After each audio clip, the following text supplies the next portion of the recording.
received security briefing from Army Chief.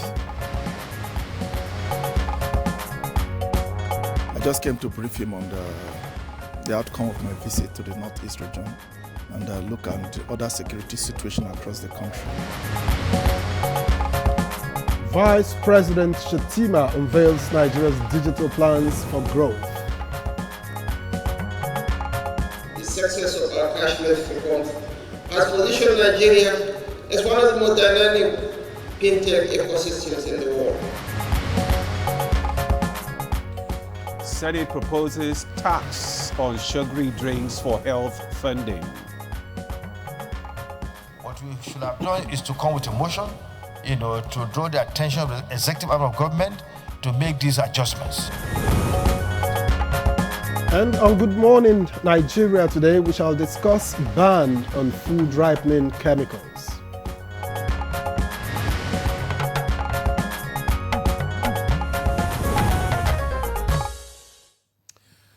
Have you ever bought a bunch of bananas or a basket of tomatoes that looked perfectly ripe, only to find they spoil within a day? Well, you're not alone, Victor. Yes, and behind that quick ripening could be more than just sunshine and time. It might be chemicals, from calcium carbide to paracetamol and even sniper. Some vendors use toxic substances to make fruits and vegetables look fresh and appealing. It is a practice that has become worryingly common across the country. A shortcut that puts profits before public health. The House of Representatives recently raised the alarm over the report of harmful preservatives used in frozen foods and other edible products. And at its 47th meeting, the National Council on Agriculture also recommended a ban on chemical-based fruits ripening, a step that shows growing concern about what ends up on our tables. So for most consumers, there is a simple expectation that the food they eat is safe. But with reports like this, the trust is being tested. So today we turn the spotlight on food safety, the hidden dangers of chemically ripened and preserved food, the health implications, and what must be done to keep Nigerians safe. Yes, to keep Nigeria safe, it's our business. I'm Ademola Adeoye. Welcome to Good Morning Nigeria, and thank you for joining us. And I am Victor, as we are reaching you live on the network service of the NTA. Soon it will be time for our regular segment, the newspaper review. But right now, Dennis Adeguloye is standing by with the news highlights. Good morning, Dennis. Good morning, Victor, and good morning, Ademola. Good morning, Nigeria.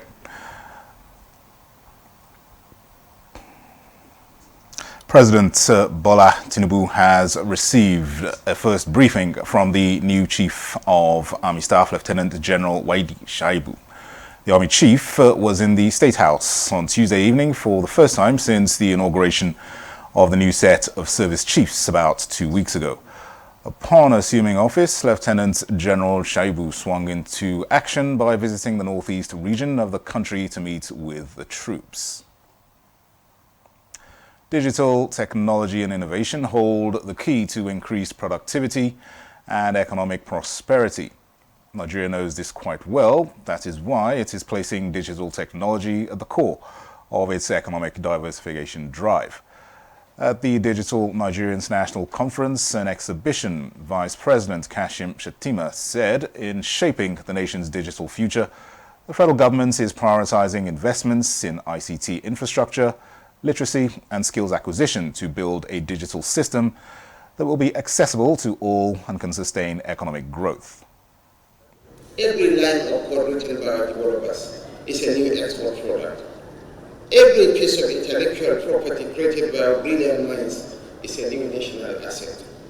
You, the innovators, are the engine that will drive Nigeria away from over-dependence on finite resources and towards an infinite one, which is human creation.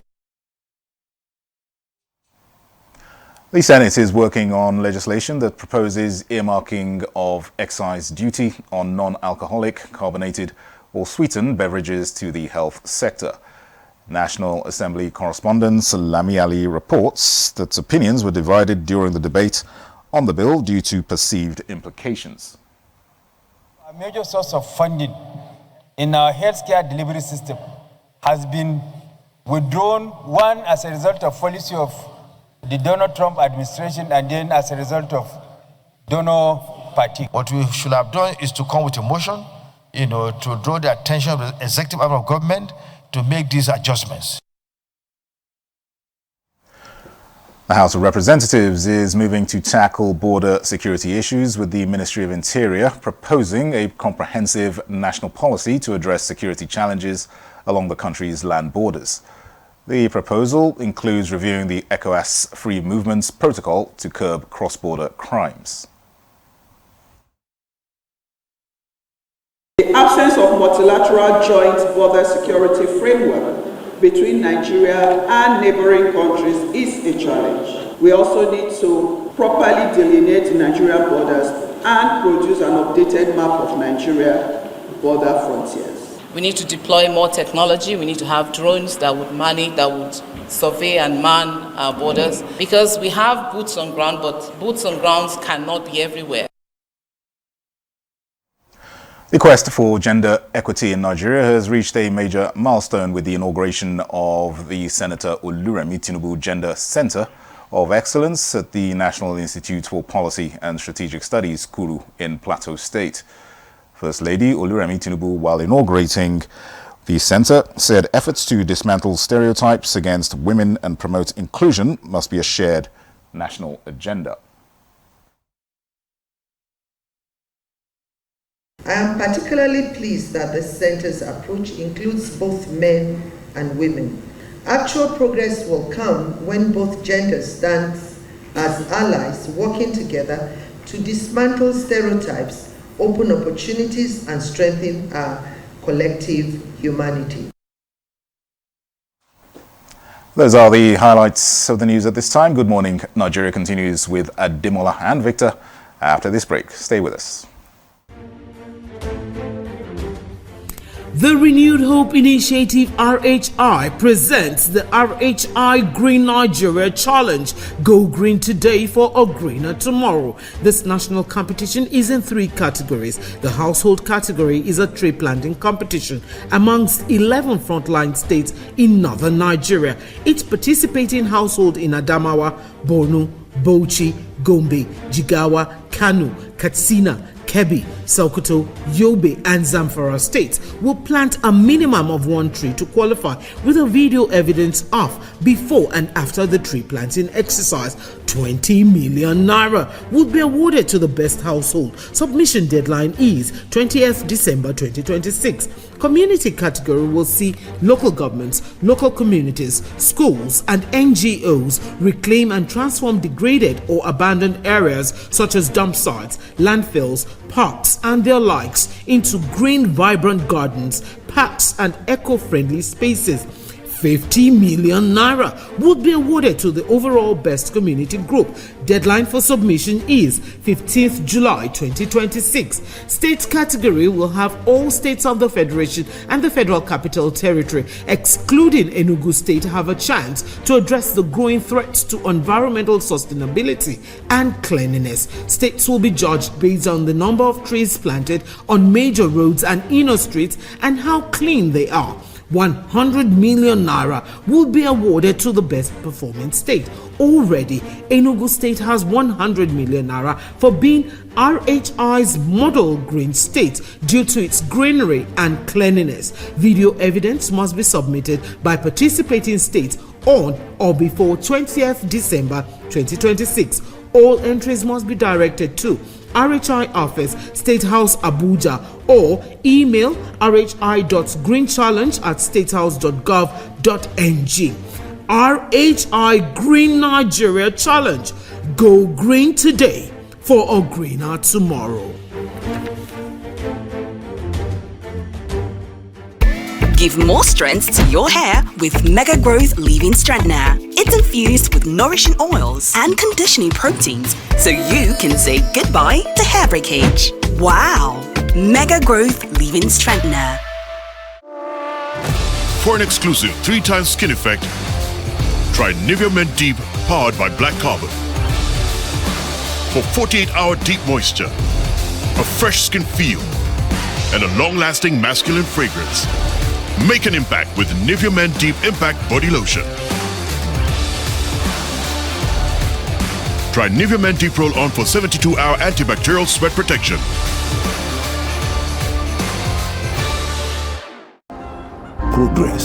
Progress no dey happen just like that.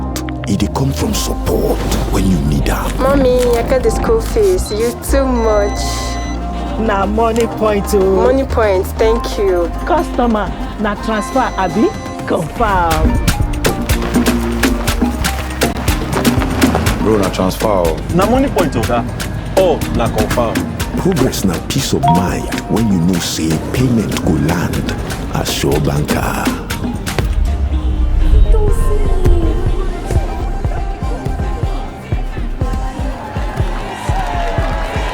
Progress na small wind where they carry person go far. No worry, yourself go make am. Mo go Bible. Victor, even you they use money point? Of course now, they use money point. Confirm. Money Point, made for your progress. Let's go, darling. Say what? I like what I see, can't get enough of me. I feel like a darling, I feel like a darling. Darling Braids. Wear the latest styles that make you feel like a darling. And the National Productivity Order of Merit Award goes to... The only tomato paste manufacturer to win the National Productivity Order of Merit Award by the Federal Government of Nigeria, endorsed by the Association of Private Medical Practitioners of Nigeria. This is an evidence of 100% natural goodness. Eat healthy to live longer. Buy now and enjoy up to 20% discount. Tomato paste, the taste of Nigeria. Ho, ho, ho. It's the most wonderful time of the year. Get ready for a special Christmas celebration like no other. Join us on Sunday, December 7, 2025 at the National Christian Center, Central Business District, Abuja for the FRCN, NTA and Vaughan service of 9 lessons and carols. Theme of 2025 is Jesus our strength. With a charge from Reverend Dr. William Okoye. The service of 9 lessons and carols live on FRCN, NTA and Vaughan. Sunday, December 7, 2025 at 3 p.m.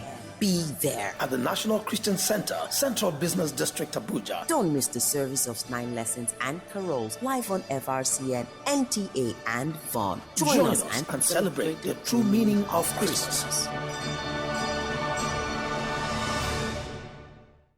The journey to the FIFA World Cup continues. It has been quite the journey. On November 13th, the path for Nigeria runs through Gabon. 4 nations fight for 1 ticket to the Inter-Confederation playoff. They've been doing so well in their own little right. The dream is still alive. The Super Eagles live to fight another day. Nigeria versus Gabon, live and completely free on Sporty TV and the NTA. Thanks for staying with us. You're still on to Good Morning Nigeria on the network service of the NTA. Up next on the program is Newspaper Review. Stay with us.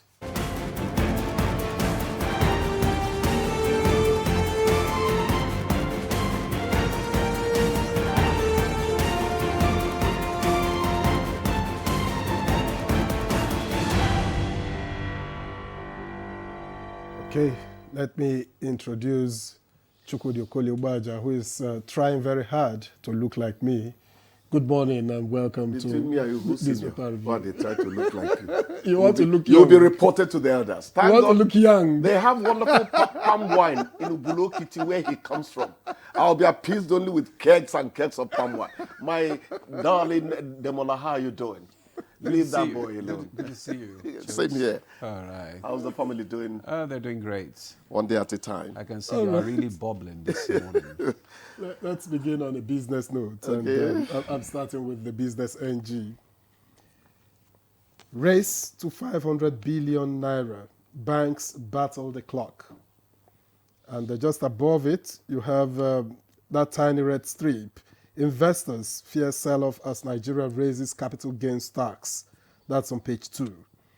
Above the nameplate, NAFDAC bans sachet alcohol small bottles from December 2025. That's on page 2 as well. And still on page 2, NUPRC sets December 1 start for 2025 oil licensing round. Right. Down the page, you have NNPC to undergo major shakeup to boost oil output. You also have Nigeria collects 55 trillion naira, borrows 152 trillion naira in 2 years. SMEs struggle. And finally, from the front page of the Business NG, lottery law sparks showdown between Lagos and National Assembly. And that takes us to the leadership, which leads with this story. Capital gains tax. Stock market loses 4.64 trillion naira in 1 day. You get details of that on page 4. Above the nameplate, People's Democratic Party's November 15 convention faces growing uncertainty as another court stops meeting is on page 4. Kaduna governor advocates state-led strategy to combat insecurity is also on page 4. And to the last 4 by the left in boxes, Sanwo-Olu approves free health insurance for 5,000 vulnerable Lagosians is on page 22. Wike naval officers in face-off over Abuja land is on page 18. Political rivals, Governor Yusuf Ganduje exchange pleasantries is also on page 8. And finally, only 40% of Batch C prospective core members will attend orientation. Demola. Okay, thank you, Victor. I have the Daily Trust newspaper, and just below the nameplate, why senators wanted to impeach Akpabio. Details of that story can be found on page 12. Lawyers CSO knock Wike over altercation with soldiers. Details of that story can be found on page 5 on Daily Trust. Stock market loses 4.6 trillion naira, highest in decade. Details of that story can be found on page 25. No going back on convention. That's the major headline of the paper, Daily Trust.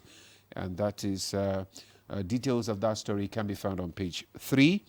Travelers spend hours on Lagos-Ibadan Expressway. And 2 killed as Katsina communities protest over bandits' attacks.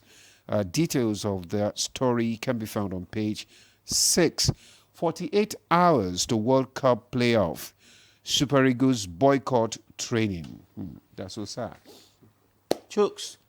Look, 48 hours to yes. World Cup playoffs. Yes. Super Eagles boycott training. As a result of bonuses. We are not in a good place concerning qualification. We had to go into playoffs. It's not straight qualification. So we need to count our teeth with our tongue, not just to reassert the number that is still 32 there.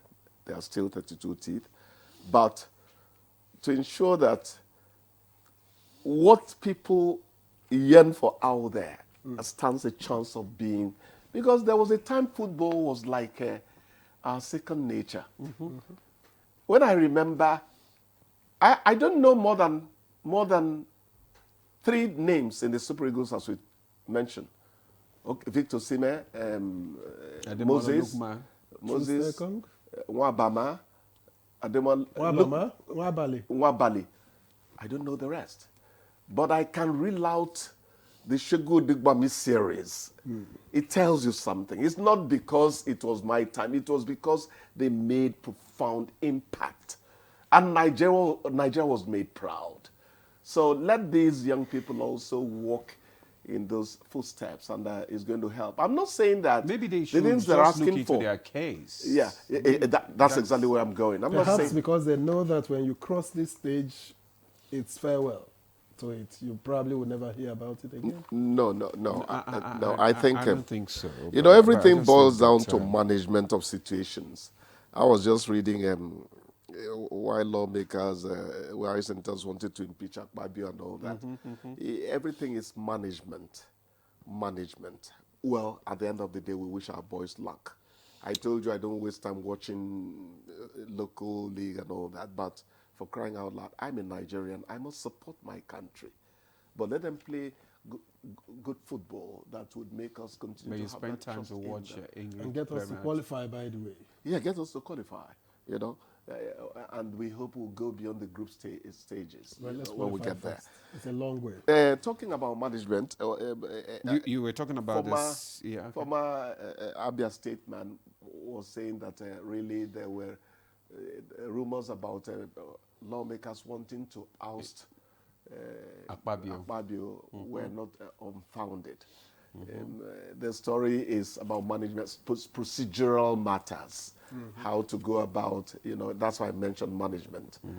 I think he gave some reasons. One is that the committee appointment and also that there is not enough consultative. Exactly. So they think he's rather going solo about some of these things. Senate leader Bamide Lokbemi was mentioned, you know, as having some whatever issues. But the point is, I want to say that this Senate has so far delivered in terms of not going into, you know, too much disagreement with the presidency. You know, some of us who are in journalism think that journalism is best served when you are against people who are in government. Constructive criticism is very important. It is. Because we must get them to... They seem to be concentrating more on legislative matters. That's it, you know. They need to be more proactive and prove to the electorate. Because they'll tell you that the parliamentarians are Nigerians' most visible representatives in a democracy. Each of them has a catchment that is taken to Abuja or the State House of Assembly to promote their interest. So you must never do things and leave your people in the lurch. It's very important. I'm talking about management style again. Could a Wike style have, you know, done more, brought about more smoothness between him and the people he gets into, you know, some of these altercations with? I asked a question. I'm not judging the man. Management is everything. You know, at a finishing school where I was a lecturer way back, they would ask you, why don't you learn how to tell a man to go to hell in a way that he looks forward to the trip? You can get most of what you want if you know how to talk. So management style in all of these maybe would need to be looked into. But I liked it yesterday when Wike pronounced that nobody's above the law, you know. The soldiers, soldiers are my friend all the time. And not just because I had a brother, my younger brother, who was in the army, you know, unfortunately died. But because they have sworn, they make the supreme sacrifice for the nation. We must respect them all the time. But again, you must let them know that they're not above the law. Once soldiers begin to think they're above the law, cacophony, chaos stares you in the face. Because they'll tell you they are masters at violence. I think it was Babangida way back. I said, come on, I'm a manager of violence. You want to intimidate me? That was either to labor unions or whoever. And Ike Wachuku at the time, when he was the information minister in Lagos, said, look, I'm a regular combatant. You better watch what you tell me. So soldiers would always have that, you know, seemingly ego-driven. It is their nature. They are trained to think like that. So you have to. But those were naval officers, by the way. Yeah. Those were naval officers. Yeah, naval officers, they fight hard. Navy. Yeah. Oh my God. Navy. When you hear them on waters, if you see them on land fight, they don't fight to remain fight too. But the point is, join over these things would always help, The altercations are not the best we can have. Absolutely. They're not. And there are two more things I wanted you to look at. Quickly, NAFDAC please. bans sachet alcohol, small bottles from December 2025, and raised to 500 billion. I mean, the threshold for banks battle the clock. Yeah, they want to meet the recapitalization deadline. But I got information that some of them may even have achieved it. Of course. No, some of them have. They have already. They have already. But while they battle it, we wish them luck. They are floating shares and all that. While they battle it, we must not lose sight of the end game, ensuring that depositors' monies are safe. Remember what happened way back in time when people, lost money because some banks were not they were not liquid. They were cash-strapped, and then that became a big problem for banks. So ultimately, it is to our benefit that they stand on solid financial ground, to deliver. And NAFDAC? NAFDAC, yeah. I know it's December time, so they're trying to prevent. It has been all many for quite some time. But the problem has been the implementation. And the Senate last week, I think last week or earlier this week, we read that the Senate is saying don't shift the date again, that they should enforce now. I support them, but on a jocular note, when Ubulokiti palm wine is eventually put in those small kegs of gunpowder, it was. That's where it comes from. He's denying you guys something really delicious. It won't, because when you bottle it, it loses something. Yeah. It loses something. Remember, when you put palm wine in a keg, you have to puncture it just so that it could breathe. So that otherwise it will burst. You can bottle it. They are wonderful. You take something away from it. They're the best in the country in terms of palm wine. His people. No wonder.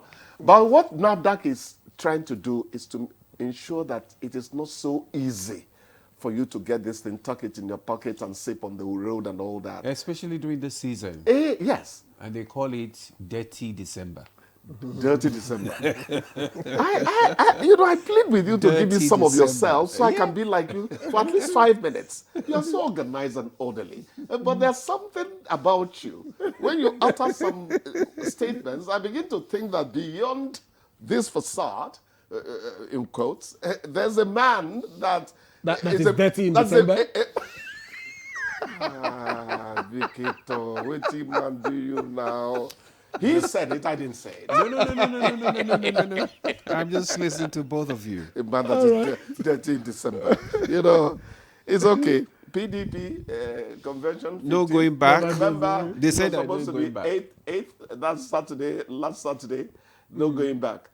I mentioned the other time that the behemoth, the octopus, the dinosaur, that's what Ifeduku called them when he was talking to me when I was doing what you're doing now way back in time.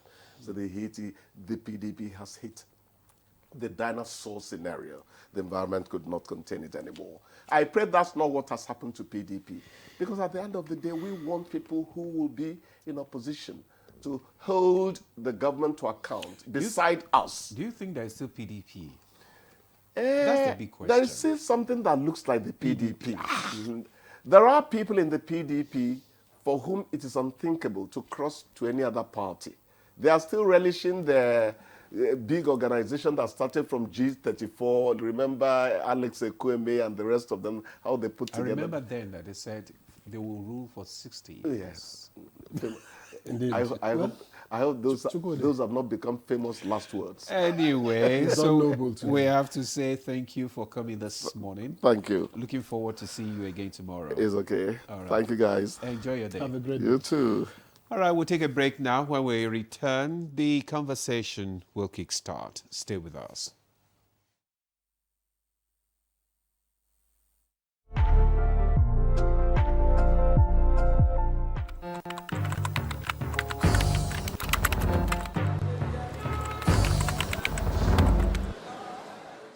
Nevertheless, we must come to terms with existential reputational threats to our national brand, in which external purveyors of untruths are mischaracterizing our nation as a destination for the so-called persecution of people based on their religious faith.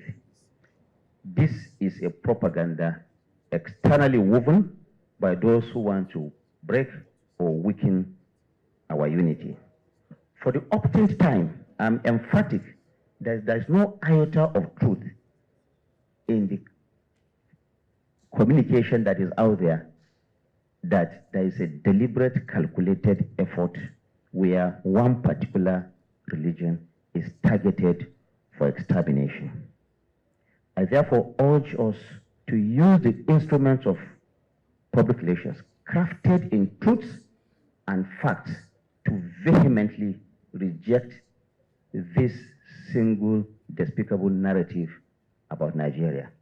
It is incumbent on all of us to unite in a voice that will ensure that Nigeria is indeed a country that is anchored on the freedom for everyone to practice his or her religion. In any case, that is what our Constitution stipulates.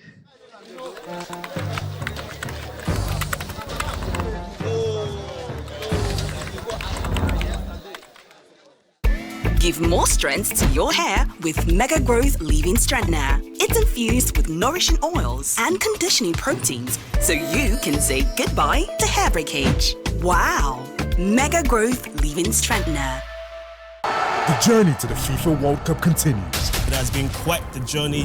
On November 13th, the path for Nigeria runs through Gabon. 4 nations fight for one ticket to the Inter-Confederation playoff. They've been doing so well in their only to right. The dream is still alive. The Super Eagles live to fight another day. Nigeria versus Gabon, live and completely free on Sporty TV and the NTA.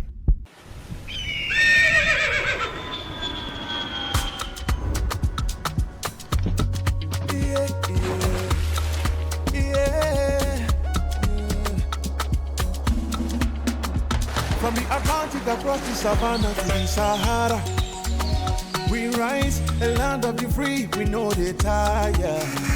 We dream great, our spirit is undying. Resilient, rooted like palm tree, we sway in colors, with undying demand.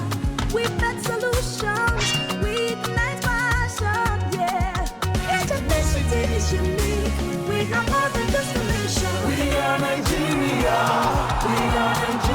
strengthening unity. We know they carry lives. We are Nigeria, together live the dream of a land with great destiny. We are Nigeria.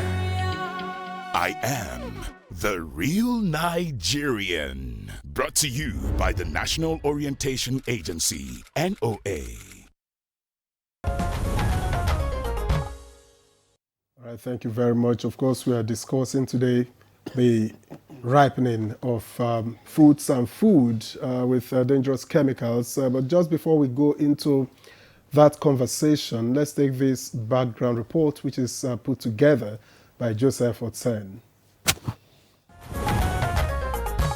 Worried that these chemicals are often used to extend the shelf life of food products, which can be harmful for consumption, cancerous, and damage organs. October this year, the House of Representatives raised serious concern over use of harmful chemicals to process or preserve food. And a few days ago, the Senate expressed similar worry and proposed to amend laws to prescribe stiffer punishment for persons found guilty of ripening fruits through the application of harmful chemicals in the country. This is following rampant reports across the country over use of substances like formalin, sodium, sniper, and hypo, among several other chemicals, to process or preserve food items by traders and importers.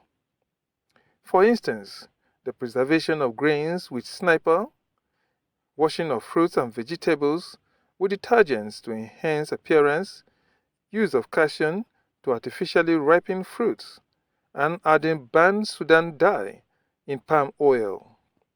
These are just few among many other such practices with high health risks on consumers of affected products. Experts attribute some public health threats such as cancer, kidney and liver diseases, and foodborne illnesses including cholera and Lassa fever to such dangerous and fraudulent practices. In 2025 alone, Nigeria is said to have recorded over 14,000 cases of cholera, resulting in about 378 deaths and 119 deaths from food-related Lassa fever infections. The World Health Organization reports that Nigeria suffers over 1 million cases of foodborne illnesses annually, resulting in economic losses exceeding 3.6 billion United States dollars. It has become a practice the nation can no longer tolerate. The National Assembly is now taking a lead and has tasked all relevant authorities to intensify monitoring, enforcement, and sensitization to nip it in the bud. Guests on Good Morning Nigeria today will dwell on this national health concern. Thank you so much, Joseph, for that background report there. And to discuss the issue on ban on food ripening chemicals, let me first introduce Professor Akim Abolade Oyeride. He's the Dean, Faculty of Agriculture, University of Abuja. Prof, it's a pleasure to have you join us on Good Morning Nigeria. Good morning. I hope we'll have a very good discussion on this. We shall. Because it's an emerging trend to the nation. Yeah, it is. It is. Thank you so much for coming. Also joining us here in the studio is Professor Mohammed Yahaya Kuta. He's Professor of Agricultural Extension and Development Communication at the Faculty of Agriculture, University of Ibadan. A long-time advocate for safe agrochemical use in agriculture and livestock management, and he is serving as Secretary to the Presidential Livestock Reforms Implementation Committee. Professor Kuta, it's good to have you join us for this discussion this morning. Thank you, Demala. Good morning. Good morning, Nigerians. Okay. All right, and joining us via Zoom, let me introduce Shehu Garkiado, who is a research professor in genetics and plant breeding at Ahmadu Bello University. He is a former executive director, Institute for Agricultural Research, Samaru, and former vice chancellor, Al Kalam University, Katsina. Thank you very much, Prof, for joining us.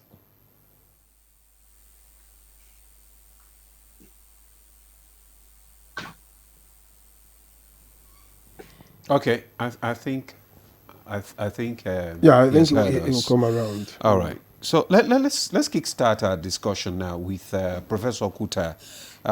You are the Secretary to the Presidential Livestock Reform Implementation Committee, and also you are a long-time advocate for chemical use in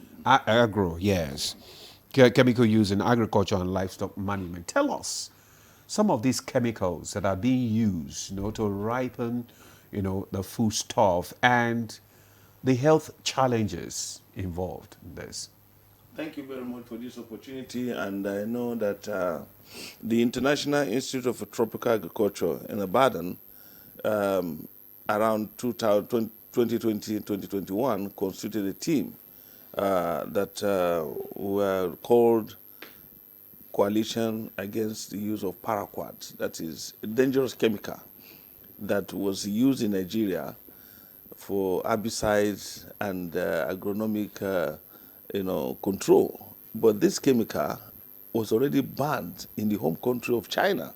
Mm-hmm. And the importation to Nigeria constituted about 63%. Yet Nigerians were using them, they were importing them illegally, and poisoning citizens with attendant health implications. You can see people suffering from kidney impairment, even those who use it to spray it on the farm. It will spray to other good farms, like maize farms, where there is no need for its application, and then it will contaminate the crops. That is even at that level. So we have been in this advocacy for a very long time.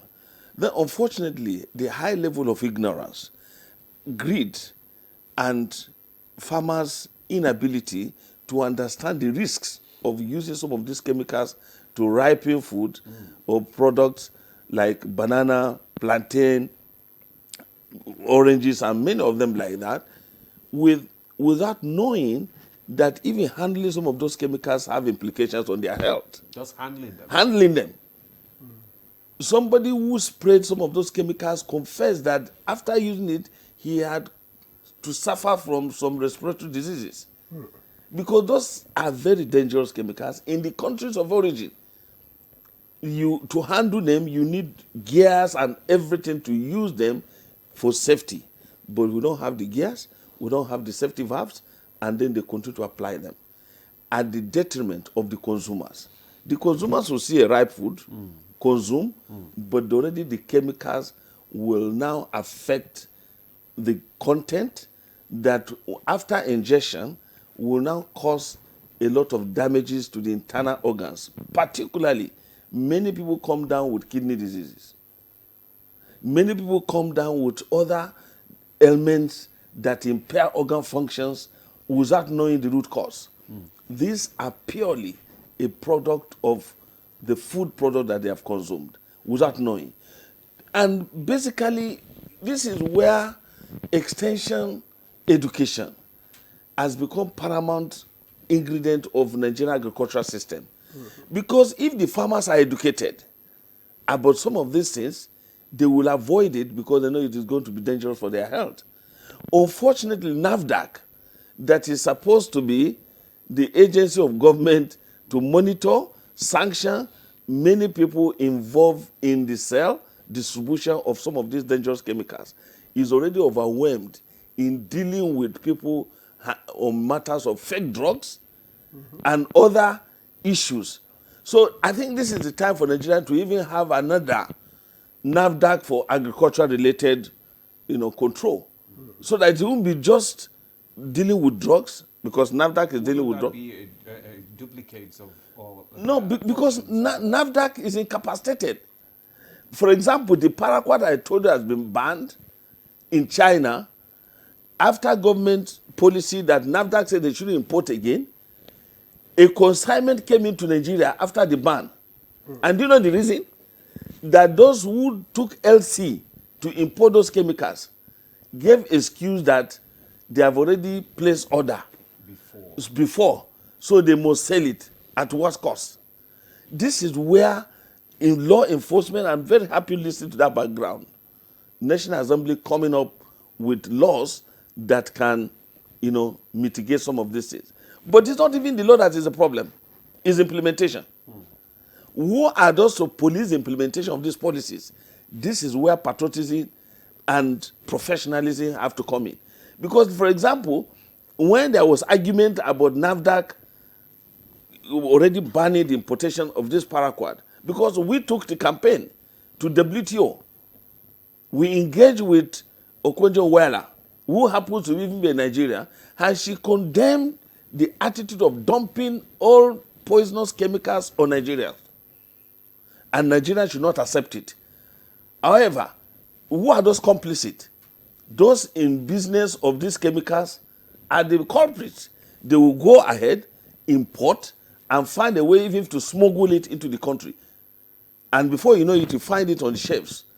So the best thing would have been clear them. Whoever is involved should be sanctioned appropriately, apply the laws of the land on the importer, on the distributors, and then, if possible, find a way to arrest all of them, bury them in a way that it will not affect citizens anymore. Because the same thing goes with animals. When certain drugs create residual effect on animals and human beings consume them, this is where you talk about antibiotics resistance and so on and so forth. These are issues where organic, I'm sure Professor is going to talk about agronomic issues that have emerged where organic agriculture has taken front line. Globally, people are now gravitating towards consumption of products that are purely of organic origin.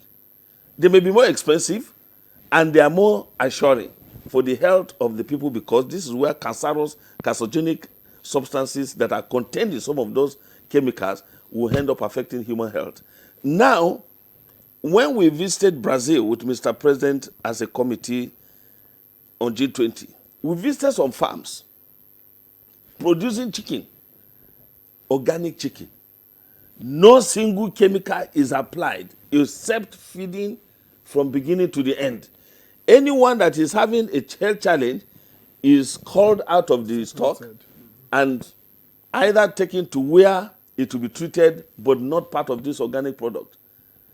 And that is why the issue of halal and all healthy, wholesome products, including livestock, have come to take the front stage. So in this wise, two things are involved. Nigeria is in their need of proper extension system in agriculture that will be from the entire value chain of agriculture, not only at the production to increase production for farmers, but even in handling, in processing, in transportation, in preservation, and even the consumer education. So the consumer should know what they are consuming. And then this is the time for us to have aggregation centers where certain products will be tested for the wholesomeness for human consumption. Okay. Certain of these products cannot even be given to animals. If you give them to animals, you will see the effect on the animal immediately. All right, thank you very much, Prof. Now, let me get to Professor Yeride. I'm wondering, the use of these chemicals, like calcium carbide, for instance, how do they alter the nutritional or chemical composition of food? I would like to start with the concept of 2 days ago, I was in this farm, Fatek, and this issue came up. I was one of the panelists, and this issue came up as regards the issue of food safety.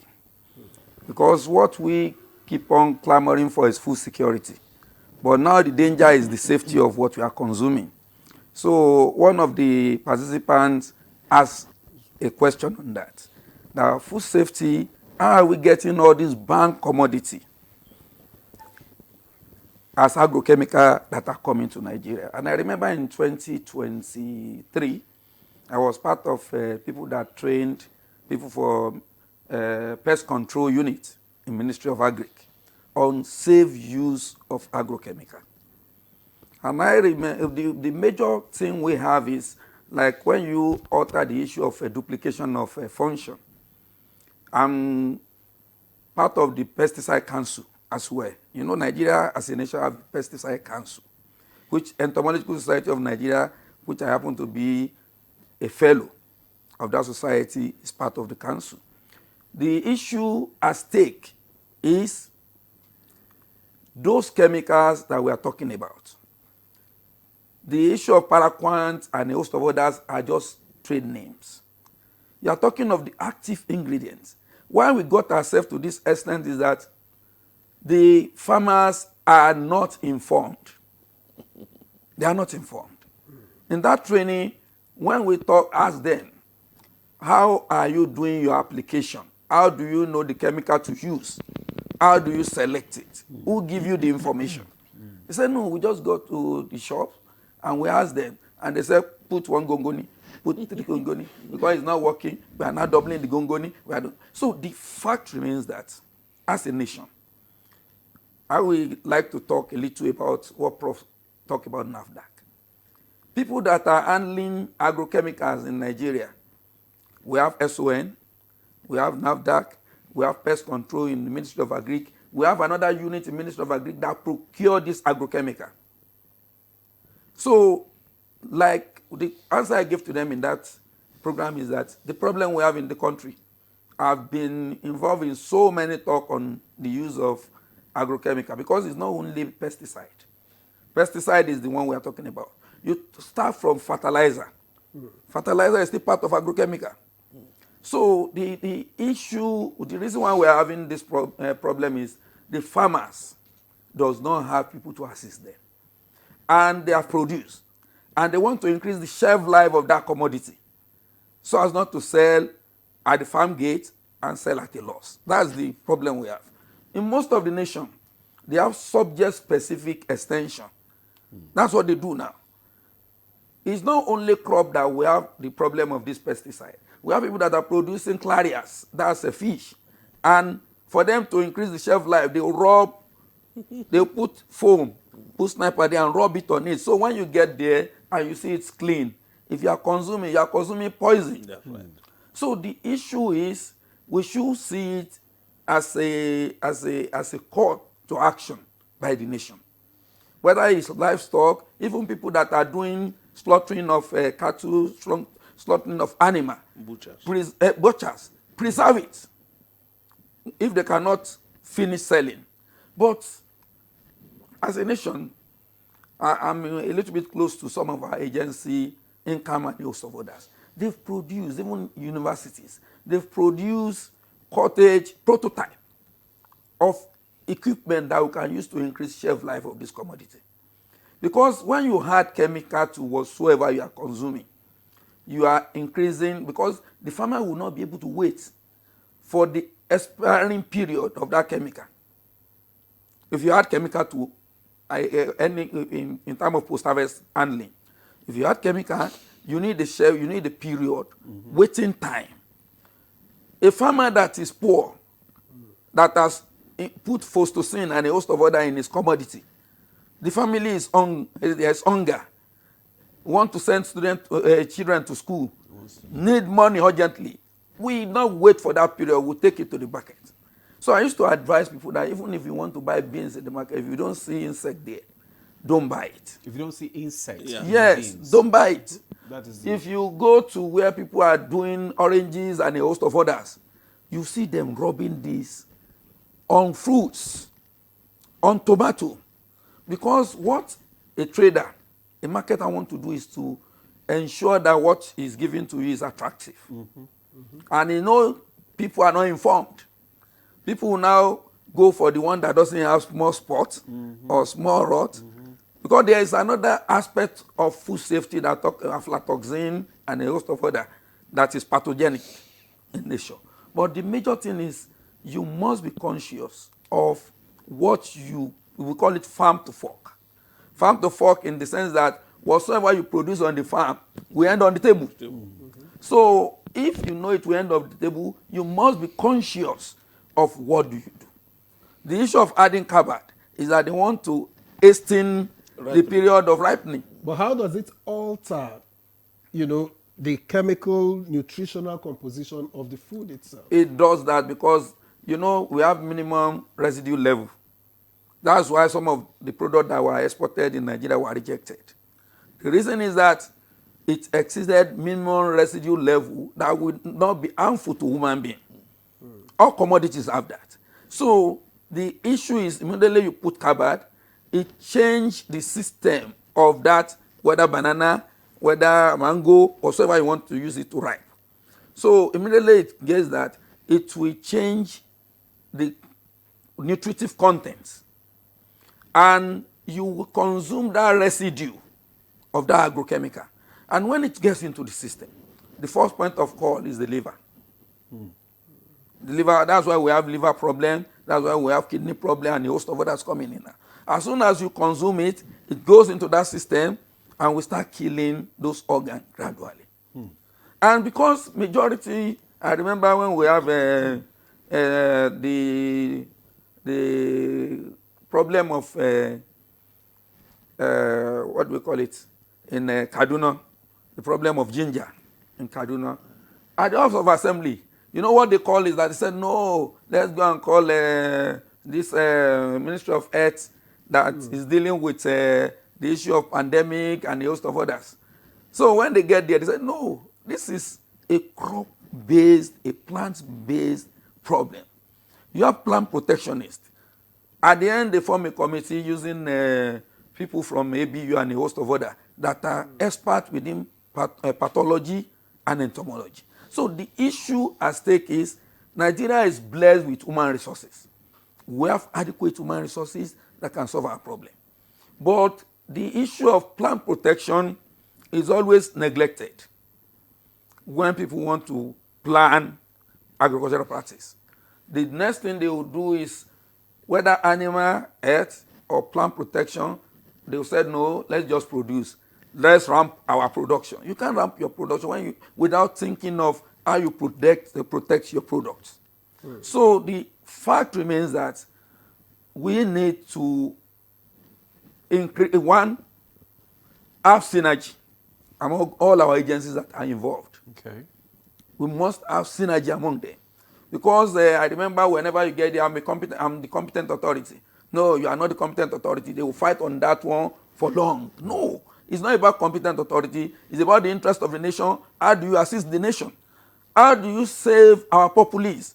This is what is causing most of the problem that has been treated at the face of earth. The health challenges. The health challenges. This is what caused it. So the best we can do is that to eat safe and produce. And the problem with the issue of consumption starts from production. That was why Prof is talking about organic farming. Organic farming product is the most expensive. You still have Aland certification. You have all those certifications. I remember I served for over 6 years as the technical chairman of SON Agriculture Committee, National Committee, for 6 years. And I asked them that your laboratory, how many ISO certification do you have? And they said they have ISO certification for only moisture content. I said, what? Not even the physical, not even the nutrient elements. Because before you can be able to export your commodity, or before you can be able to have a safe commodity, you must have a national reference lab. I remember that question came out 2 days ago too. And the Afri Bank now said, we have created a reference lab in that's Shagamu in Ogun State. That we have created that, we are now using that. We now said, no, this is a call to the nation to have a national reference lab.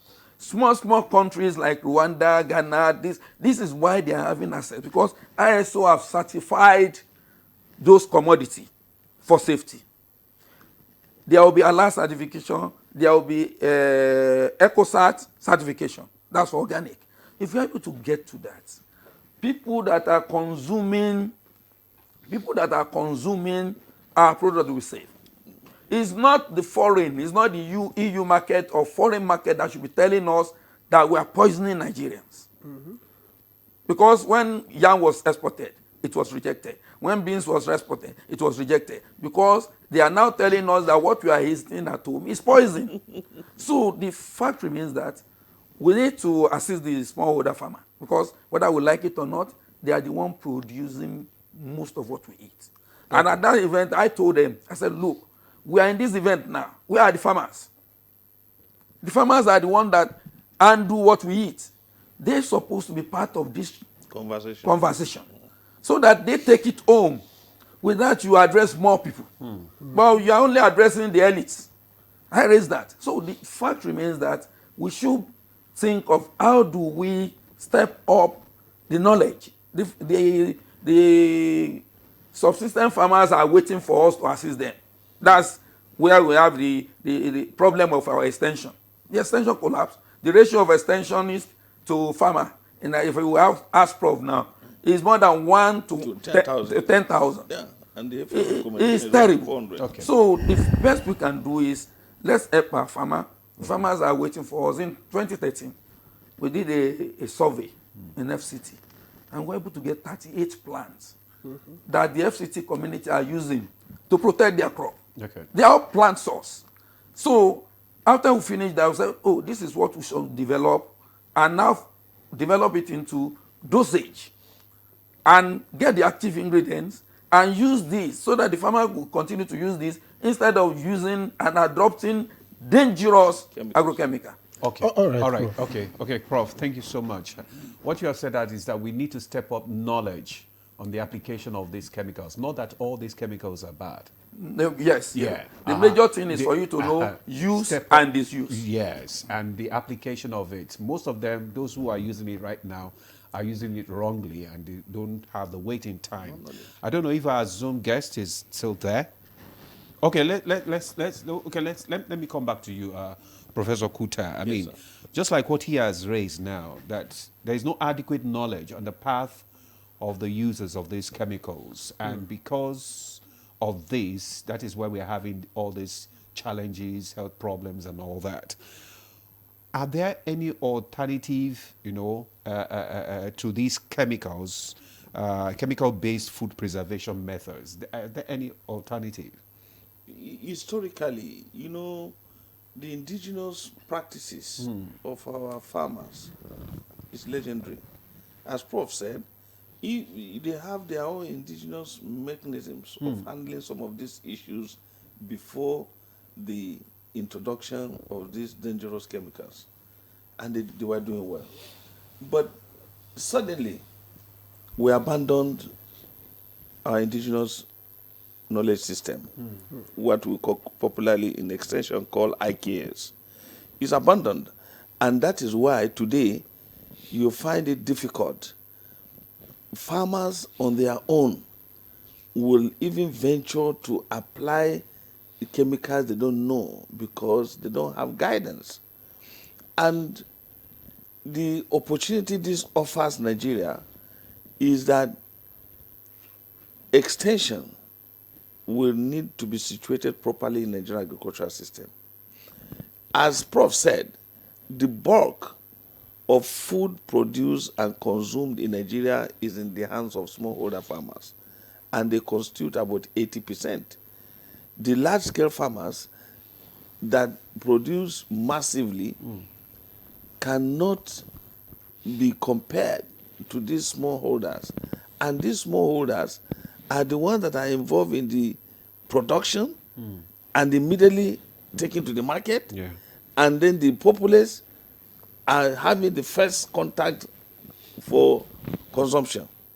So we need to situate extension properly so that both at the training in our tertiary institutions, where we produce the people that will go and interface with these farmers later with the proper knowledge of some of these issues at extension training.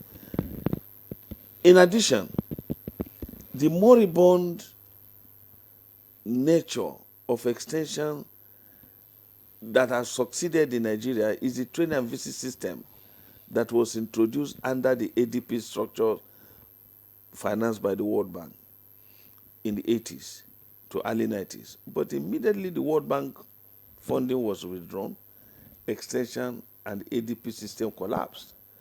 This is the time that we can look inward as we are developing so many programs. Let Nigeria make it a policy to activate the National Extension Policy.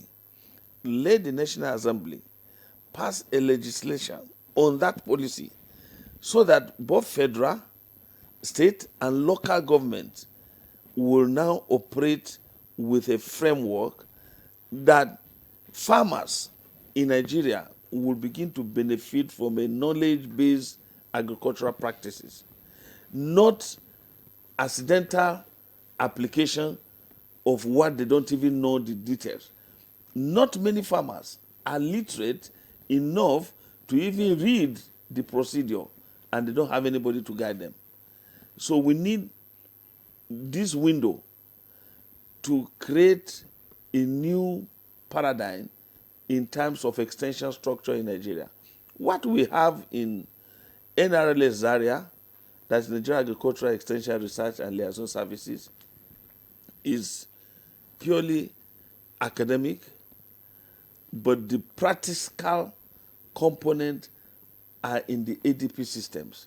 And ADP started as enclaves in Gombe, Bida, and Gusau, and so on. And then later spread to the 36 states of the Federation. There is no state in Nigeria today, including FCT, that does not have ADP. But are they functional? They are moribund. Some of them, extension workers are supposed to see the farmers. The ratio of extension prescribed by FAO is in the neighborhood of 400 to one extension agent to 400 farmers to 800. Do we still have the but extension? Where I'm coming, now we have them, some of them that were trained by the World Bank in the 80s, most of them have retired. So there is no replacement. So no replacement. In many states, I find, in fact, they are not even priorities of states. because of ignorance.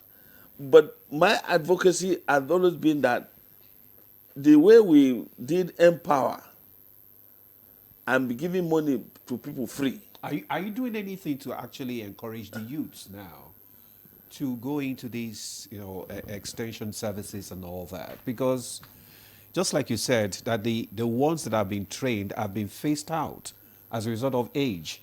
And the youths, you need to encourage them because agriculture is the mainstay of the economy now these days. So a lot needs to be done. How do you bring it's not the only youth? extension that is endangered. Yeah. Agriculture as a profession Yes. is endangered in terms of training. Oh, okay.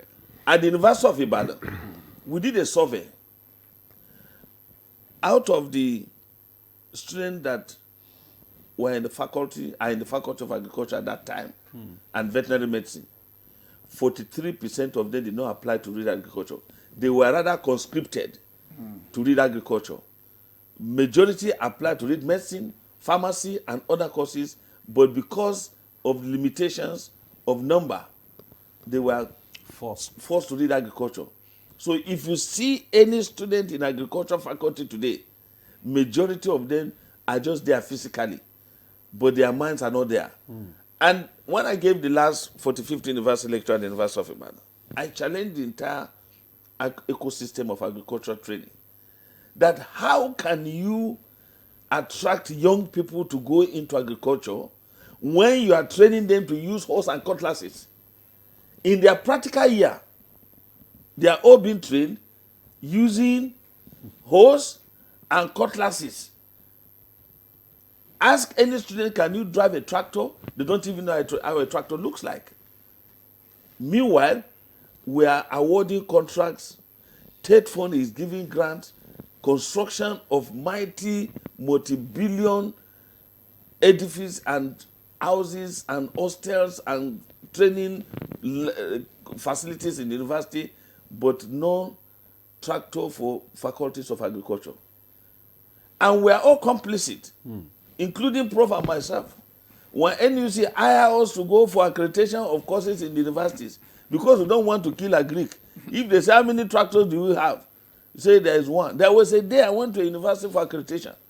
It was on the day we were leaving that the tractor that they bought arrived at the university in anticipation of accreditation.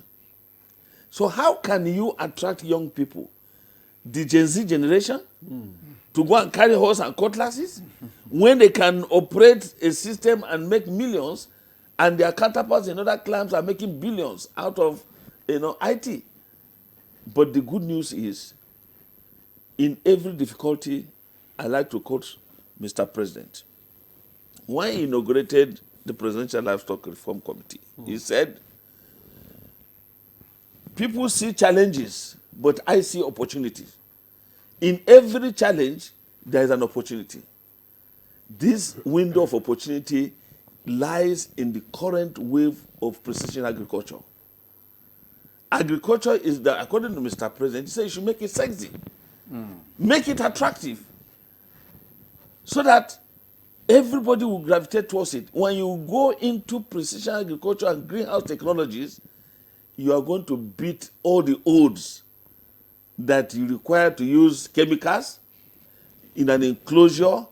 You can monitor and operate using handsets to know the water content. Soilless agriculture has come to play. And all these things are the new innovations that can attract young people. And at the University of Ibadan, our entrepreneurship program is yielding results. Because young people now are becoming agripreneurs.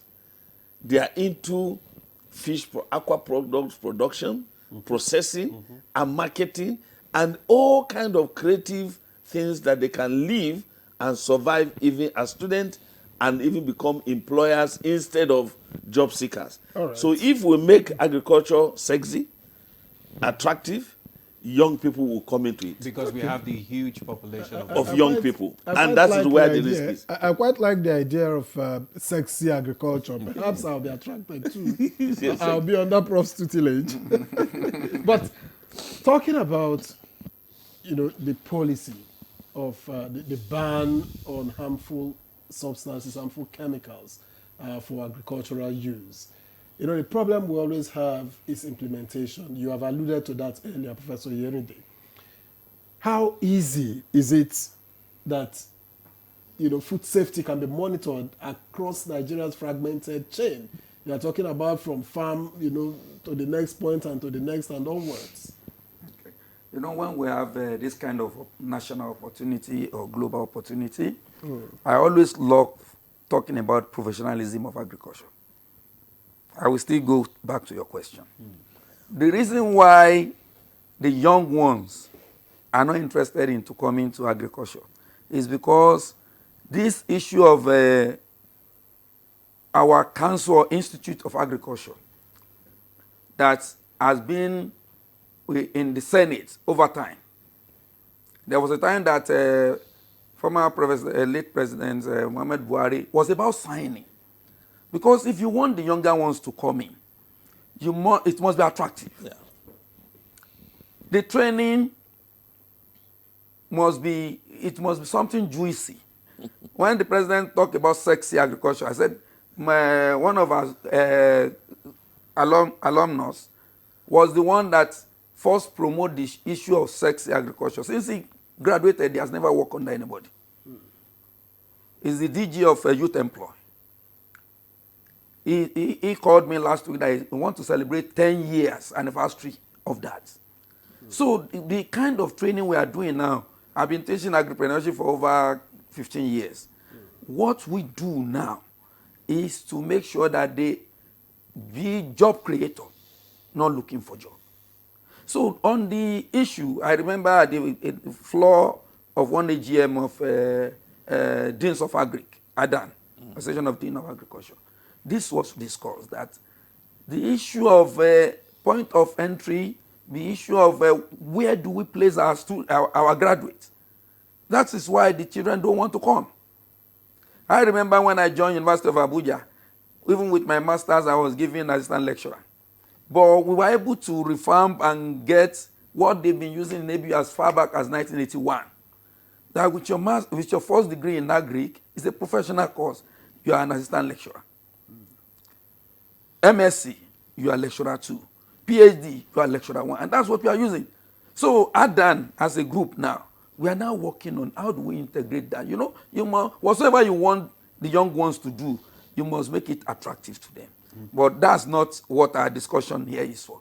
But the issue of policy, you know, the problem we always have in our policy implementation is monitoring and evaluation. It's like you have a dog. Your dog can bark very well, but it cannot bite.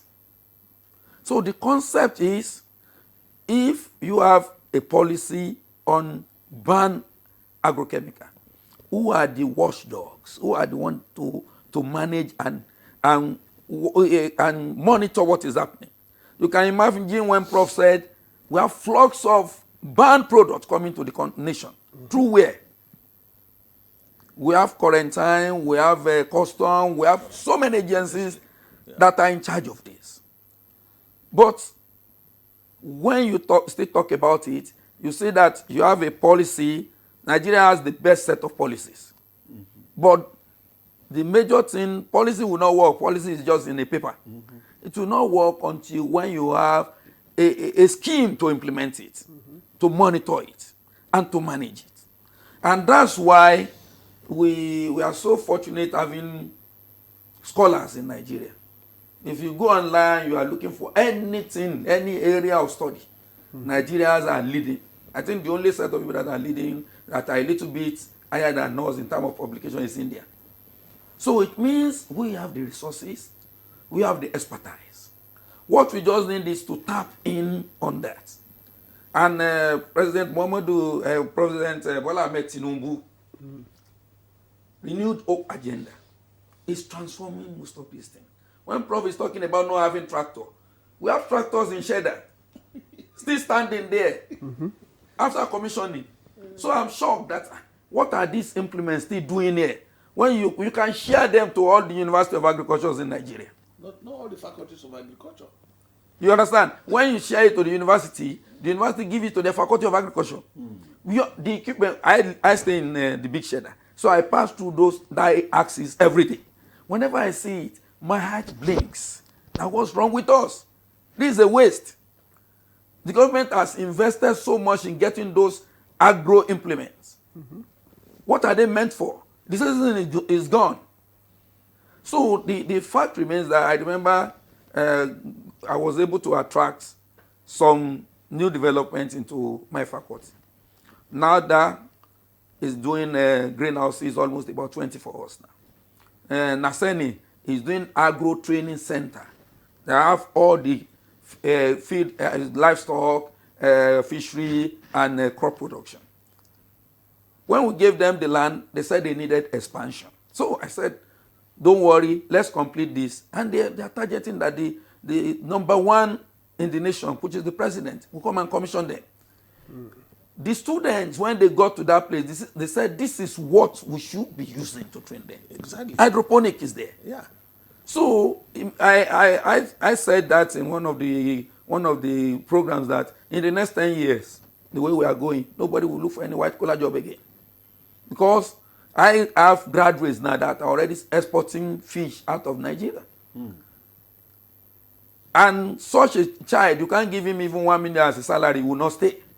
So the fact remains that when we have policy, we should have implementation, monitoring, and evaluation of what is the success. And how do you suggest that we go about this in this case? So the first thing that we love to talk about is that we have a interministerial committee in most of these things that we're having. For example, now, you have NAFDAC in Ministry of Health, you have Ministry of Agriculture having their pest control, you have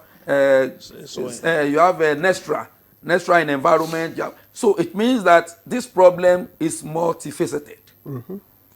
Nestra will tell you that they are controlling the use of pesticide in the environment.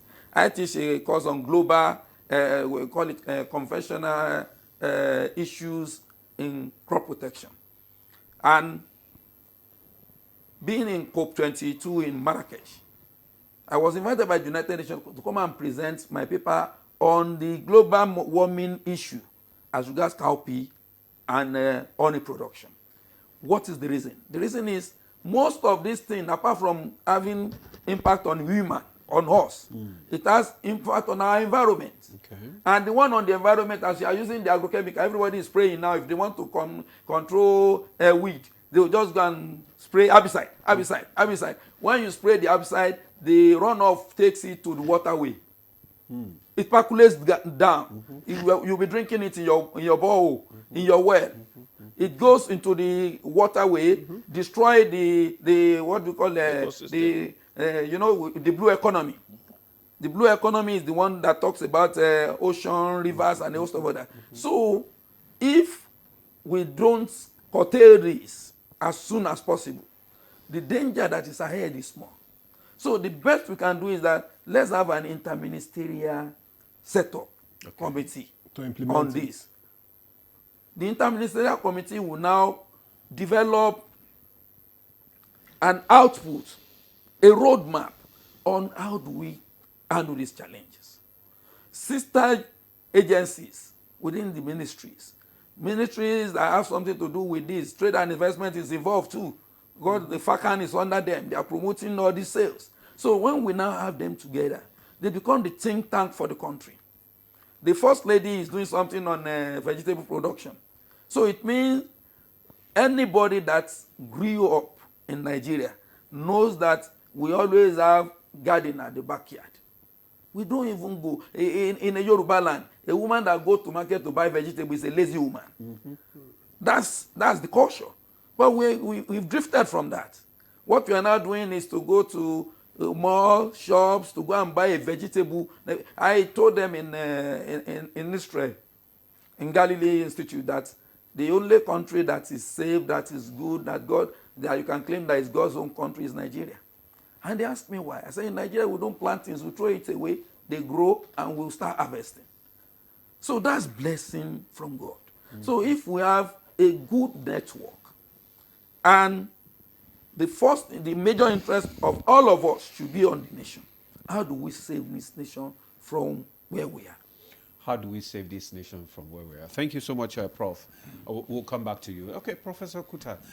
Let's remind our viewers that they can send in their message before Prof comes in. The phone line is displayed on your screen just so that you can text your messages, whether it is contribution or questions, and the guests in the studio will respond. Just keep it short and simple. Let's know your name and where you're writing in from. Thank you. Okay, I wanted to clear something before your question about the tractors. The Minister of Agriculture had issued a statement on those tractors recently, I think by Minister of State or something, that during the time the tractors arrived, it was almost at the mid of the cropping season. So they are targeting the dry season to be able to deploy, because if you deploy them now when they will not be useful, some of them you are going to have issues. So I think the logistics and all those things, it's being handled by the ministry, and even the planned farm estate development that will also accommodate them, they are also a promising concept. So I just want to assure Prof that since I was privy, I was at the launch, and I knew the minister had made a statement on that. So I think it's reassuring. But your anxiety about the benefit that you need, when they are doing the distribution, they should not forget universities. We are making a strong appeal that universities in Nigeria today are suffering because agriculture is not attractive to our students because of this tendency of going back on horse and cutlasses as our forefathers did. But if it is becoming attractive, you can use hand tillers and other small machines, technology. I remember mechanized farming, because I remember while we were in school, secondary school, if they punish you, they say you should go and use cutlass and cut grass. But to now, my gardener uses a motorized, within 1 hour he's done, and you pay him his money, and he's gone.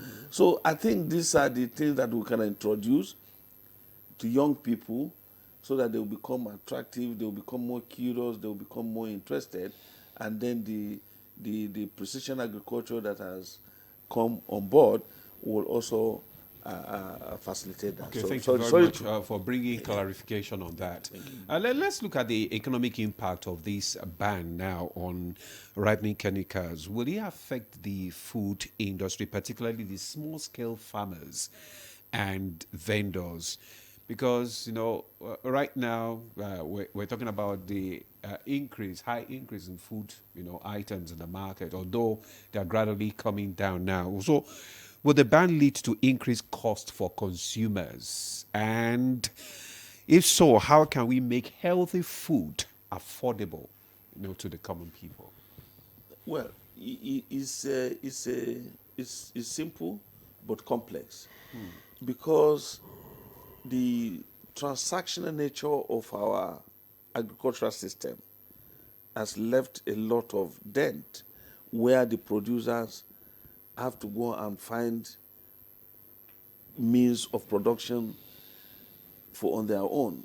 During the ADP system, it was well organized from the state level to zonal level to block level and to village level, so that everything moved in that systematic way.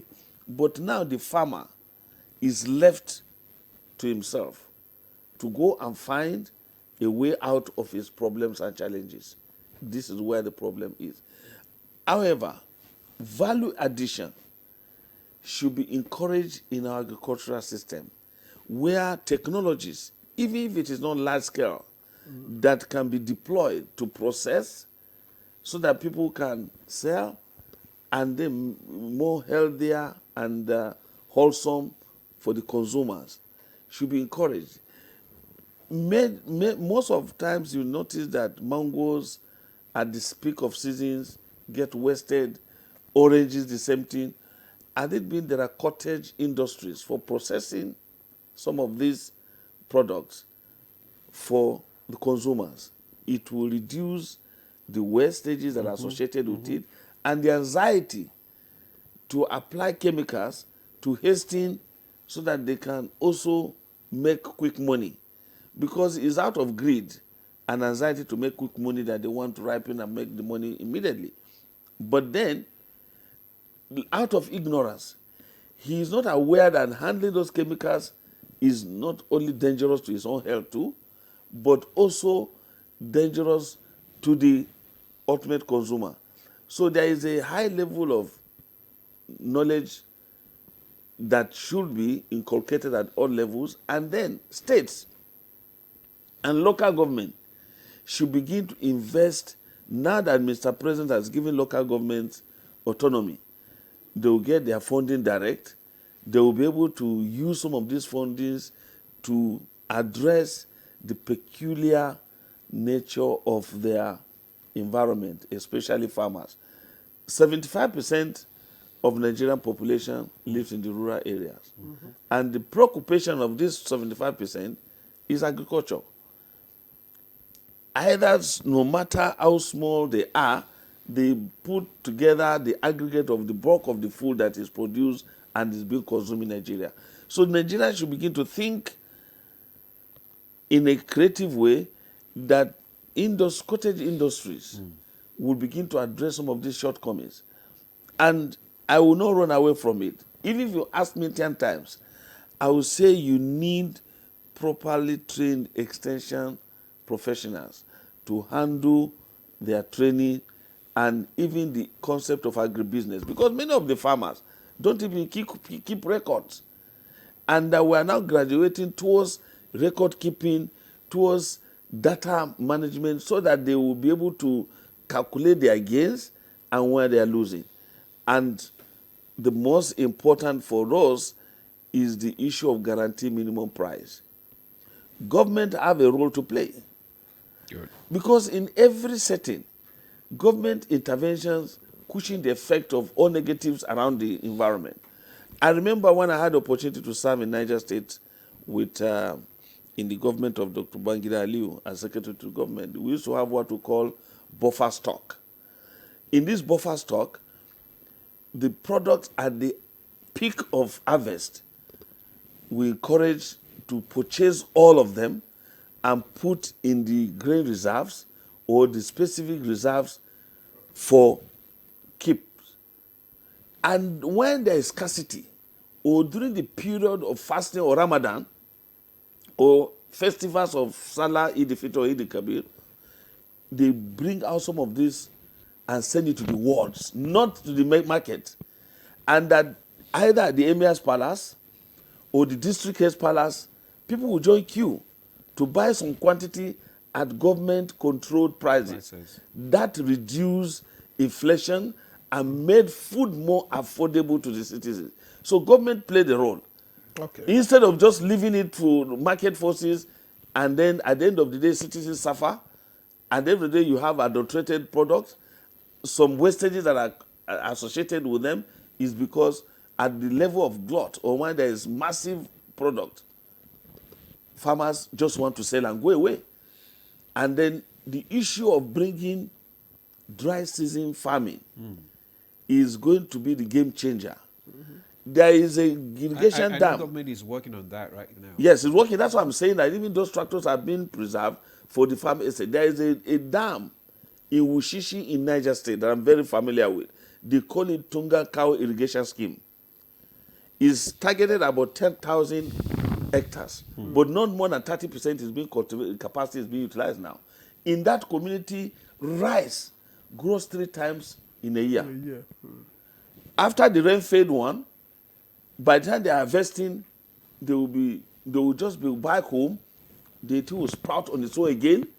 You don't need any additional planting. Then you come back and harvest free rice in 3 months. Then by the time the dry season sets in, they clear the land and apply irrigation to cultivate the dry season. So these people, if you go to that community, you will see that every young man is a car owner.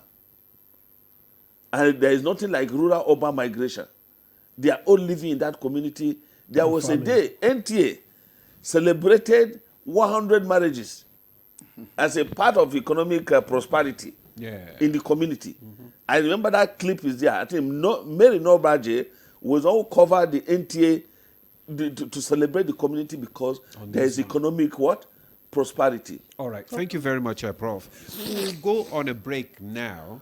And when we return, the conversation will continue. And some of the comments and questions will be read out. Stay with us. Lagos, Port Harcourt, Abuja. The city is moving. New voices, heavy drip, all heart. From the streets to the stage, this is the next Afrobeat star. What are we here for? Let's Afrobeat star. Let's get classy. And the talents from all over showed up to own the room.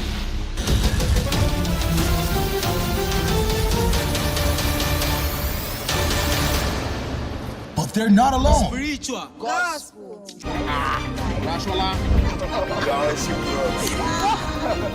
All chasing a slot to face the judges. Puffy T, SARS, Andrew Vibes, P Pride. Catch next Afrobeat star on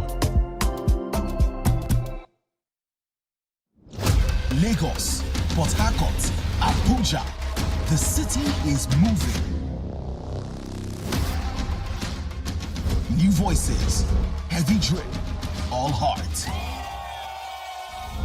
From the streets to the stage, this is the next Afrobeat star. What are we here for? Let's Afrobeat star. Let's get classy. And the talents from all over showed up to own the room.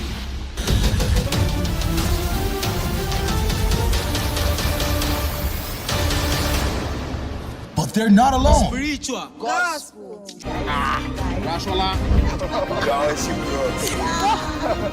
All chasing a slot to face the judges. Puffy T, SARS, Andrew Vibes, P Pride. Catch next Afrobeat star on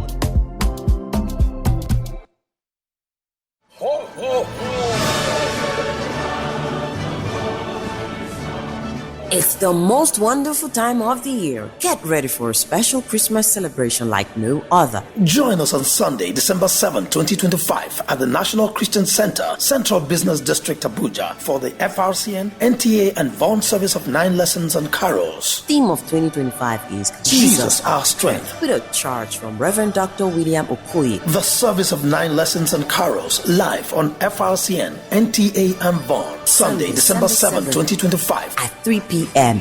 Be there at the National Christian Center, Central Business District, Abuja. Don't miss the service of 9 lessons and carols live on FRCN, NTA and Vaughan. Join us and celebrate the true meaning of Christmas. The journey to the FIFA World Cup continues. It has been quite the journey. On November 13th, the path for Nigeria runs through Gabon. 4 nations fight for 1 ticket to the Inter-Confederation playoff. They've been doing so well in their only to right. The dream is still alive. The Super Eagles live to fight another day. Nigeria versus Gabon, live and completely free on Sporty TV and the NTA. Thanks for staying with us. You're still on to Good Morning Nigeria on the network service of the NTA. And our discussion is still on ban on food ripening chemicals. And we still have our guest here who are discussing the issue. We have questions and comments from some of our viewers, which we'll read out now. I'll first read out some, and we'll have Professor Yorinde to respond to them. And later, my colleague here will read out his own questions as well. This one is from Margaret Polycarp from Port Harcourt. It says, good morning. Please, my question is, even when the food is washed and cooked, for instance, beans, rice, and so many others, before eating, will the chemical used on the food still affect the system? You know, a lot of people say you parboil, you do this, you do that. So that's his question now. And this one is from Thomas Ubede from Benue State. It says, "Good morning, Nigerians. I'm glad this problem has come to light. I suggest the best way of step up the awareness is to take it to the primary and secondary schools. Use of local languages will be useful. The government should help extension staff to involve teachers to pass these messages to peasant farmers. But when not properly handled, will rather increase revenue for few persons handling it." This one says, "Good morning, profs. My name is Chimereze Anthony from Port Harcourt. Please, my question is, there is so much talk about the university, the ADPs, and their involvement in the development of agriculture in our dear country. Are there plans for those in the rural areas who don't have access to the universities and ADP programs to be educated?" And lastly, this one says, "The Ministry of Agriculture and the National Assembly should make laws to ban the importation of these chemicals, and they must monitor the implementation of the ban. The customs must make sure that those chemicals don't come into the country." Prof, you want to respond to some of these comments? The first one is when you talk about safe use of agrochemical, is a very complex issue. If you wash, you know, it depends on which kind of chemical do they use. We have systemic on, we have fumigant, we have contact. So you have different kind of chemical that you can use. If you use a fumigant, the fumigant goes into the cell of that product. It goes in there. What is a fumigant? What type of chemicals are those? Fumigant means the one that works with the air, like phosphocin. If you use phosphocin to preserve your beans now, you put it, we always cover it so that it will not have contact with the products. So when you put that, when it goes into the system, how it kills the insect and other pathogen is that it mixes with the air. So when it mixes with the air, because our seed and our crop or our fruit, they are living organisms. That's what people don't know. That's why we usually dry to about 12% moisture content. Even at 12% moisture content, the seed is still living. It's not dead. So the fumigant will go in there. So whether you wash or you don't wash, until when the chemical expire, it's not healthy to consume it. It's not a case of a parboil, I've washed away the water, I've washed it. There's nothing you can do to that. That's why when the farmers, even after using the container, they cut it, and they'll be using it for ablution. They'll be using it to drink water. Remnant of that chemical is still there. So the issue is a bottom-top approach is the best. And that's why when Prof talk about extension, the closest to the farmer that can give them information that they will accept is agric extension, is the extensionist. So I don't know what is wrong with us that we are looking at extension as a white elephant project that cannot be achieved. All agriculturists were turning out thousands of graduates, no jobs. Even up to millions. They don't have jobs. Can One time they said they gave them Empower. How will you give them Empower? You can give them job. There are vacancies. Give them job. Graduates within the agric phase, the extensionists, crop productionists, crop protectionists, and a host of others. When you give them job, you now, Nigeria did this when they have farm settlements, 1982, 83, that they took the certificate of those people, put them, some of them, give them land, give them all the resources they needed. I know where I had my IT. The man is still in Adodo water, doing well.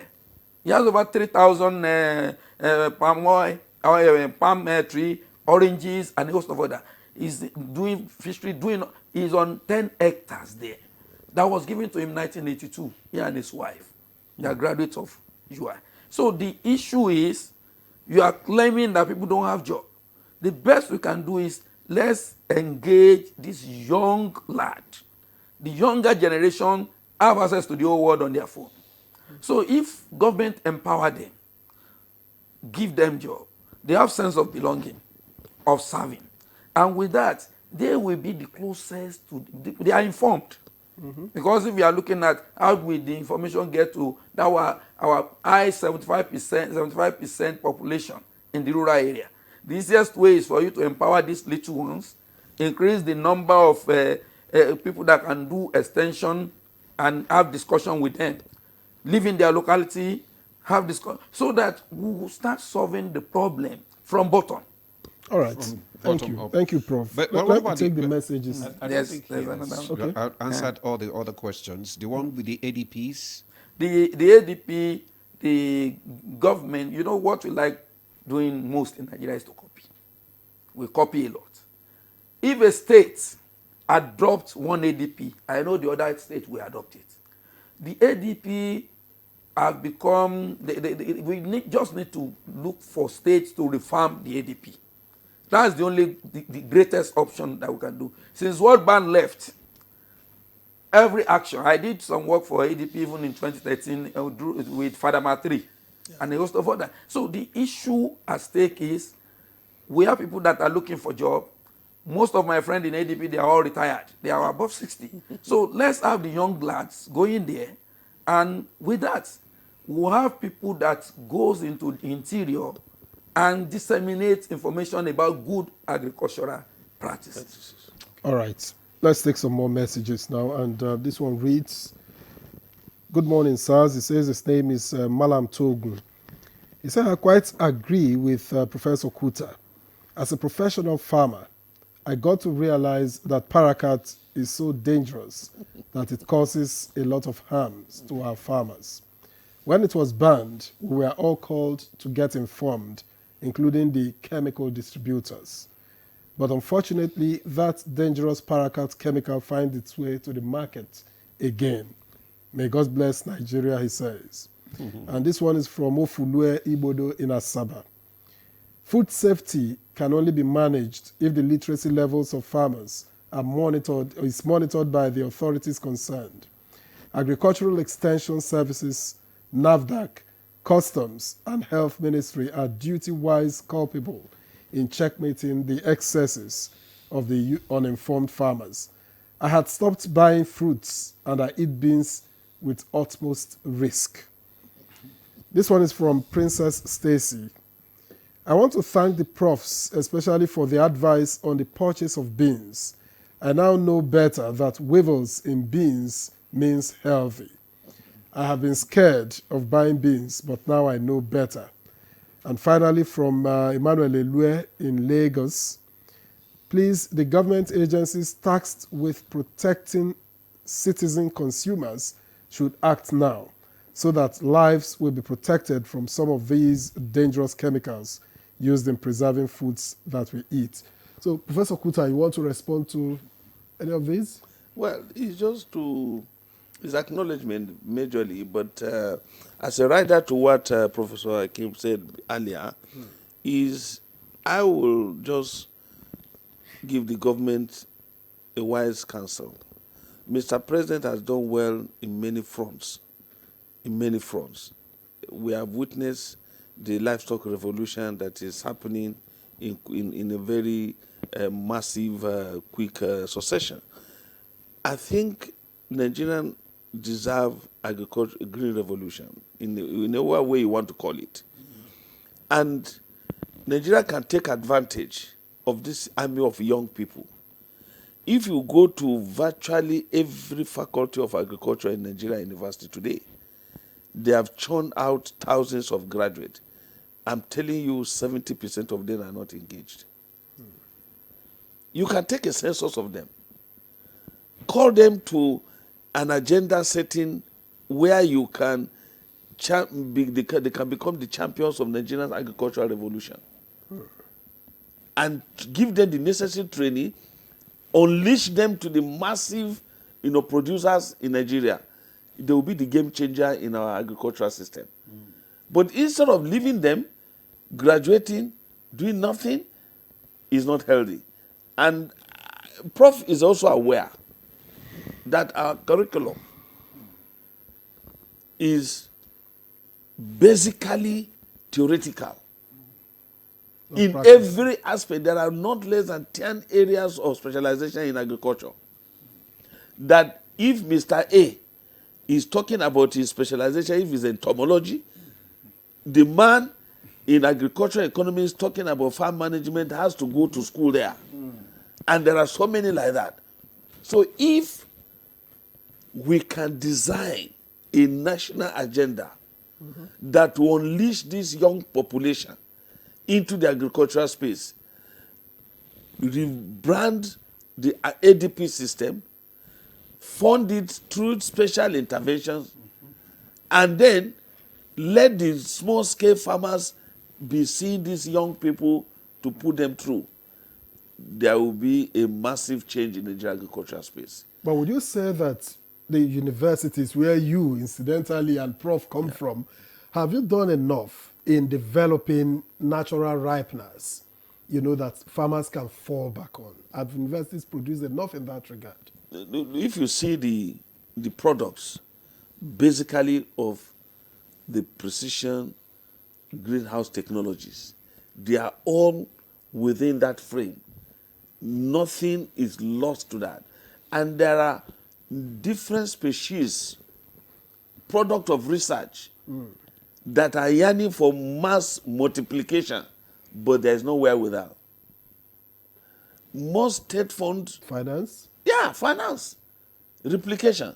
You come out with a good cultivar, but how do you achieve mass scale? Just recently, NCR Badegi just launched a success story of a new cultivar that can do 15 tons per hectare of rice. Just flagged off. We have the current, Faro 44 that is reigning for the, particularly this North Central geopolitical zone that is doing well, is a product of NCR Badegi. And if you go to what happened to Ife Brown, Ife Brown is the cowpea as a product of Ife. Chika Brown is a product of Napri in Zaria. But after those years of research, research is no more funded. Research is no more funded. Napri cannot go beyond what they did in Ife with Chika Brown. Ife Brown, there are so many technologies that could have come out of it, but poor funding. So the efforts going on even in the research institute, in the universities, are individual, staff efforts. Some foreign grants. Okay. And then when they give you foreign grant, you are going to be accountable to your sponsors. That's the irony. And that they will not sponsor you on what can be your own problem solver, what can add to their own curiosity that can be their own interest. But we need to be indigenous in our approach. Our National Research Foundation should be able to cover most of those areas. For example, if you go to Cocoa Research Institute in Ibadan, you will cry for Nigeria. They have the best cocoa flavor in the world, but nobody is talking about it. A country that does not have a single tree of cocoa is producing cocoa products and being sent back to us on competitive basis. Well, can't we go ahead and do what we call value addition? Those technologies, we can import them and produce here and send to the rest of the world. And that is why the title of my university lecture is Decolonization of Food Security. Okay. Thank you, Prof. Because of time, we have to, so that we can take some of other questions. I believe that very soon we'll start doing that in the country, just like we are doing in the oil industry now. These two questions before I give you, because we begin to round up now. This one is from Omololu B.A. He said, the issue is that God bless you guys for wonderful works you're doing every day. The issue today is a serious one, and the reason all these terminal chronic diseases are rampant today. All I can say is that as much as you have the opportunity, grow what you eat by yourself and drink sufficient water to neutralize the effects of chemicals on those you are buying from outside. God help us all. That's Omololu. And this one is from this one is from Dr. Nasil Bello Gombe from Gombe.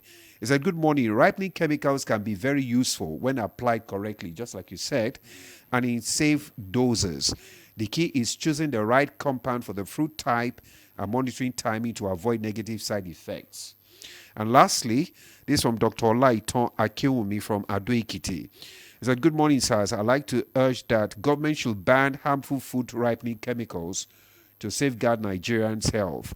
Let's prioritize safe food, support local farmers, and promote natural practices. Right. Now, I have two. Let me take the last two because we are running out of time completely. All right, go ahead. Now, this one, no name. Okay, Sueba, Saleh Sueba from Kotun Karfe says, let the farmers and the students be more informed so that the negative effects will be reduced. Okay, and this one reads, good morning, Nigeria. My name is Paul Osemobo, and I'm from Edo State. I really appreciate the discussion of today. I study in Federal College of Agriculture, Ishiagu, Ebonyi State. I will also add that the government needs to employ workers that will be going into villages to make sure they teach every farmer the effects and the damages which they cause to our health. Thank you, he says. Prof. And let me start from that last contribution. The farmers are in danger as well in use of the agrochemical. Because the knowledge of you... Prof, it has to be in 2 minutes. Less than 2 minutes. The knowledge of what you call safe use of the agrochemical using safety procedure. The mask, the cloth, the farmers don't do that. They keep the chemicals at home, they keep inhaling it, and it becomes a danger to them as well.